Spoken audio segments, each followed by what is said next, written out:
Good afternoon students.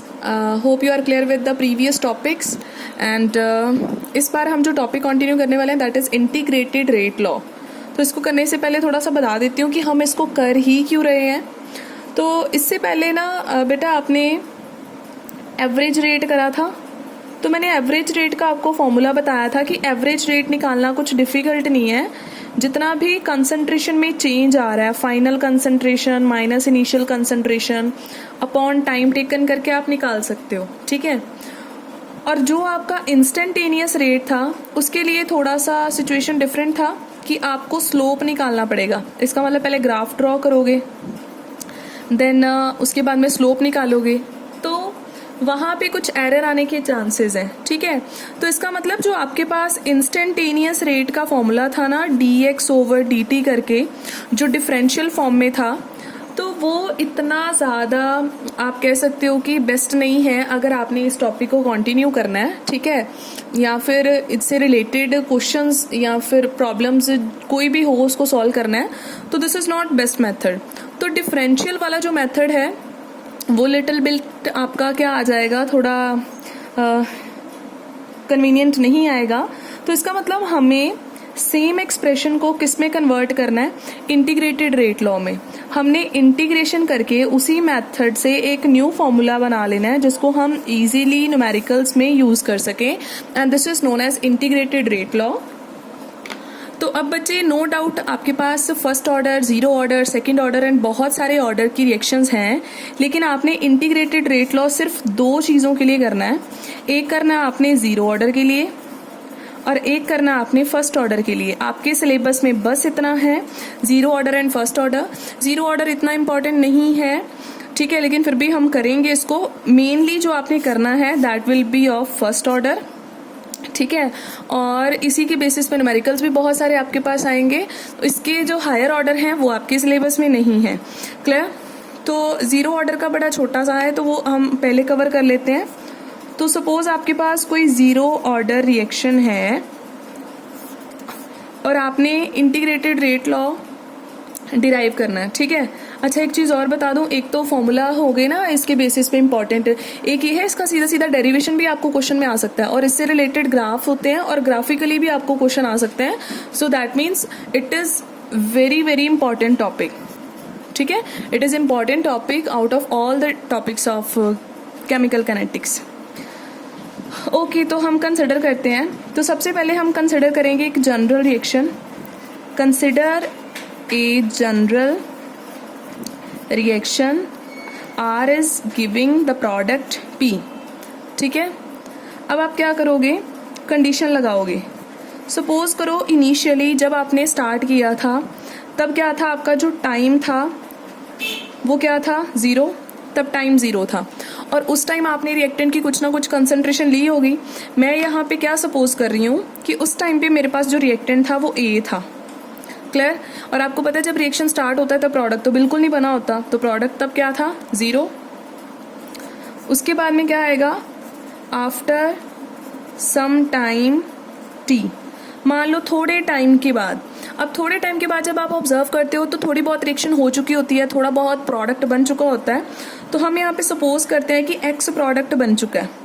तो अगर X बन गया तो पीछे कितना रह गया, रिएक्टेंट बचेगा सिर्फ इतना, समझ रहे हो।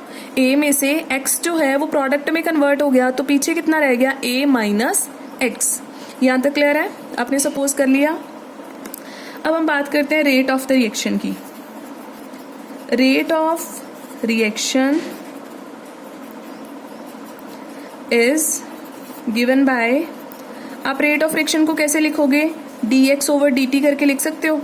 dx is the change in concentration of product upon time।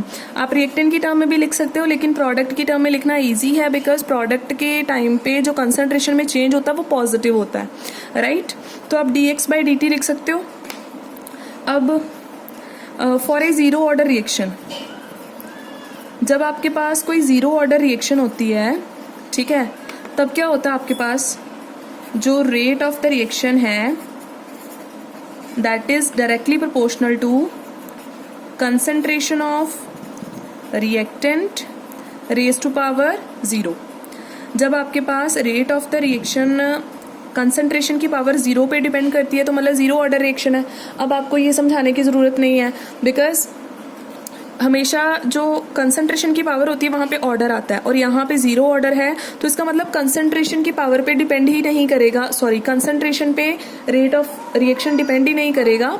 ठीक है, आप जितना मर्जी रिएक्टेंट यूज़ कर लो, रेट ऑफ द रिएक्शन को कोई फ़र्क नहीं पड़ेगा। यहाँ तक क्लियर है? अब हम क्या करेंगे, मैंने अभी लिखा था, मैं फिर से रिपीट कर रही हूँ, rate of reaction is directly proportional to concentration of reactant raise to power 0।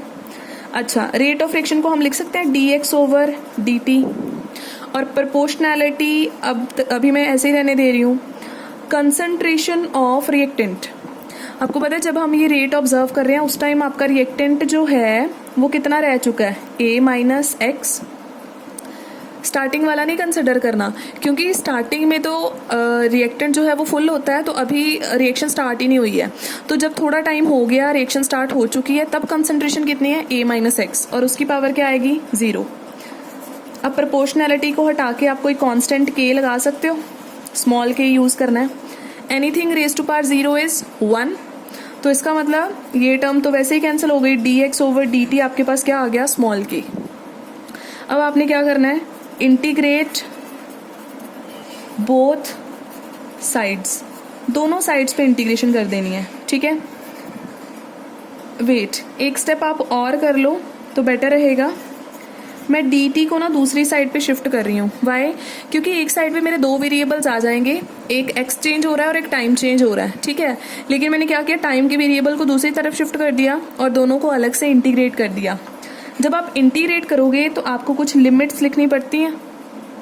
अब लिमिट्स क्या थी, लिमिट्स आपको मैं स्टार्टिंग वाले पेज से बताती हूँ। लिमिट्स क्या थी, ये रहा।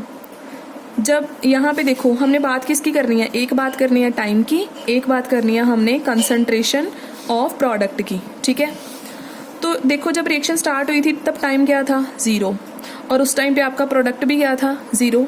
लेकिन थोड़े टाइम बाद जब टाइम t था तो प्रोडक्ट कितना था आपका, x। तो हम कंडीशंस लेके चल सकते हैं कि जब हमारे पास टाइम क्या था, 0 था, तब हमारे पास x की वैल्यू भी क्या थी, 0, और थोड़ी देर बाद जब टाइम t था तो यहाँ पे वैल्यू क्या थी, x। क्लियर हो गया लिमिट्स का? अब हम इंटीग्रेट करते हैं, dx को जब आप इंटीग्रेट करोगे तो क्या आता है, x। यहाँ पे k कांस्टेंट है, उसको बाहर निकाल दिया, dt की इंटीग्रेशन हो जाएगी 0 से लेके t तक। ठीक है, जब आप इंटीग्रेशन कर लेते हो ना, मैं मेडिकल स्टूडेंट्स के लिए बता रही हूँ, जब आप इंटीग्रेट कर लेते हो तो आप ऐसे लाइन लगा के ना फिर यहाँ पे जो इसकी लिमिट्स हैं वो शो करते हो, lower limit and upper limit. ठीक है, अब हमने क्या करना है, x 0x k dt को इंटीग्रेट करके आ जाएगा t 0 से लेके t तक। एक बार आपने फाइनल वैल्यू पुट करनी होती है minus initial value, final value minus initial value, x is equals to kt। This is the derivation for 0 order. अब ध्यान से देखो, हमने कुछ खास नहीं किया है, सिर्फ रेट ली, उसको डायरेक्टली प्रोपोर्शनल कर दिया, a माइनस एक्स की power 0, anything raise to power 0 is 1, तो सिर्फ k रह गया, dt को इधर शिफ्ट किया, दोनों को इंटीग्रेट कर दिया, dx की इंटीग्रेशन x आ रही है, dt की इंटीग्रेशन आपके पास t आ रही है, और दोनों की वैल्यूज क्या थी, 0t और इधर क्या थी, 0x। वैल्यूज पुट कर दी और आपके पास x is equals to kt की मेन इक्वेशन बन गई, जो आपने याद रखनी है। क्लियर हो गया इतना आपके पास? अब हम बात करते हैं इस इक्वेशन को आगे फर्दर आपने कैसे यूटिलाइज करना है, या फिर ग्राफिकली कैसे प्लॉट कर सकते हो। तो ये देखो ध्यान से, x is equals to kt आ रहा है आपके पास। ठीक है, इसको कंपेयर करो, compare it with straight line equation. Straight line equation क्या होती है, y is equals to mx plus c. तो इसका मतलब जब आप इसका ग्राफ प्लॉट करोगे तो कैसा आएगा, अलोंग द y एक्सिस किसको लिखोगे, x को।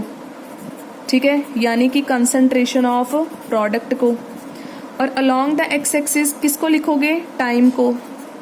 टाइम को यहाँ लिख दिया। c क्या होता है, इंटरसेप्ट। इंटरसेप्ट यहाँ पे नहीं है, मतलब 0 है, तो इसका मतलब रिएक्शन जो आपकी ग्राफ है वो ओरिजिन से स्टार्ट होगा।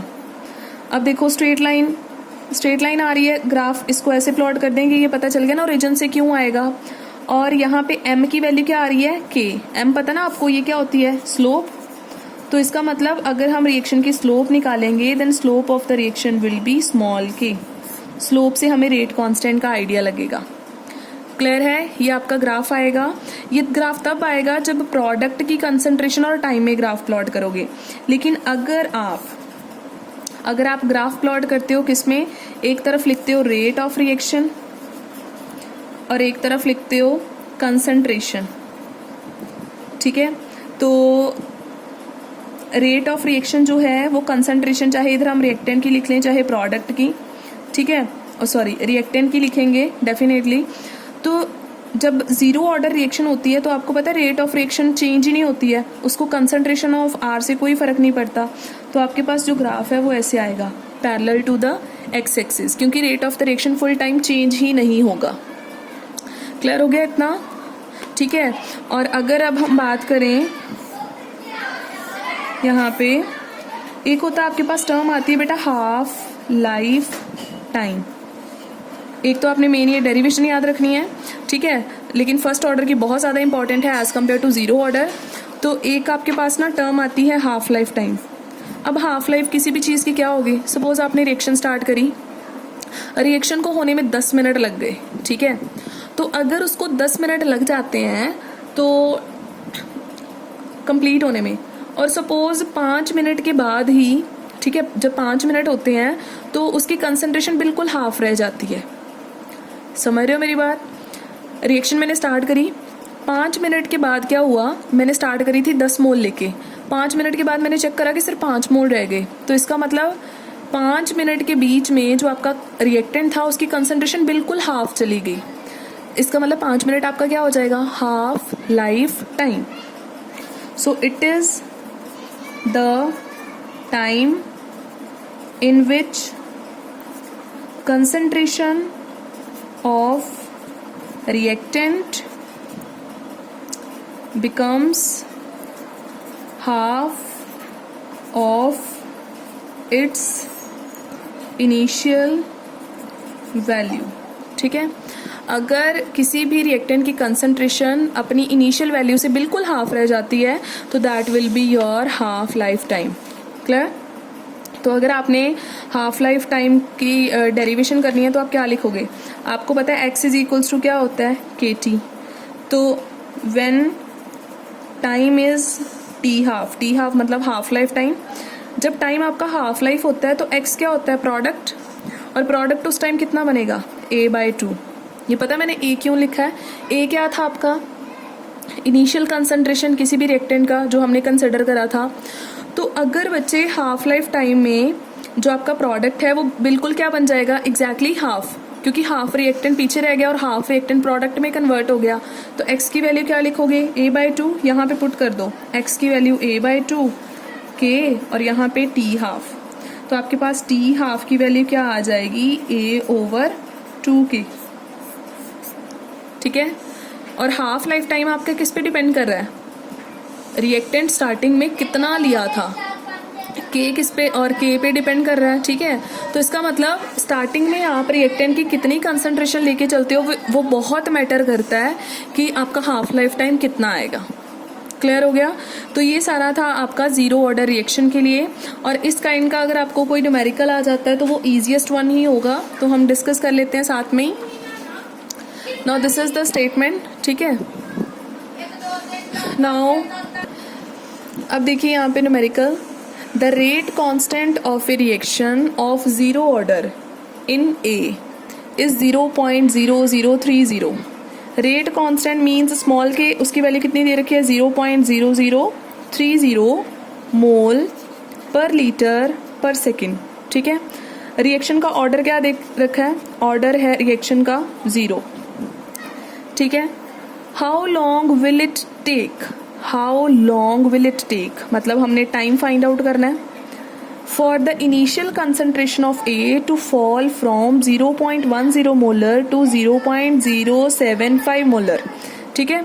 तो उनके अकॉर्डिंग कि अगर आपका जो रिएक्टेंट है, ठीक है, रिएक्टेंट है जो प्रोडक्ट बना रहा है तो कहते हैं इनिशियली उसकी कंसंट्रेशन थी 0.10 और थोड़े टाइम बाद कितनी होगी 0.075। तो आपने ये टाइम पता करना है कि कब इतनी कंसंट्रेशन हो गई। तो आप यहाँ पे सिंपली क्या अप्लाई करोगे, x is equals to KT।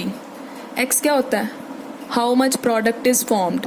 Starting में रिएक्टेंट इतना था, थोड़ी देर बाद इतना रह गया, तो जब माइनस करेंगे तो पता चल जाएगा प्रोडक्ट कितना बना है। तो 0.10 minus 0.075 is equals to K भी दे रखा है 0.0030 इंटू टाइम आ जाएगा। तो टाइम की वैल्यू क्या आ जाएगी, जब यहाँ से हम माइनस कर देंगे हमारा 100 में से, ठीक है, तो आपके पास 0.10 माइनस 0.075 डिवाइडेड बाय 0.0030, तो यहाँ से आपका टाइम आ जाएगा। ठीक है, तो इसका मतलब इसका मेथड इजी है, ज़्यादा टफ नहीं है, सिर्फ x is equals to KT लगाना आपने और आपके पास रिजल्ट्स आ जाएंगे। Clear? So this is all with the zero order reaction. First order reaction के लिए सिमिलर होगा, इसको अच्छे से देखो, प्रैक्टिस करो, और first order of the reaction it is very important. ठीक है, तो वो आपने बिल्कुल बिल्कुल ध्यान से करना है। Okay, bye bye, thank you.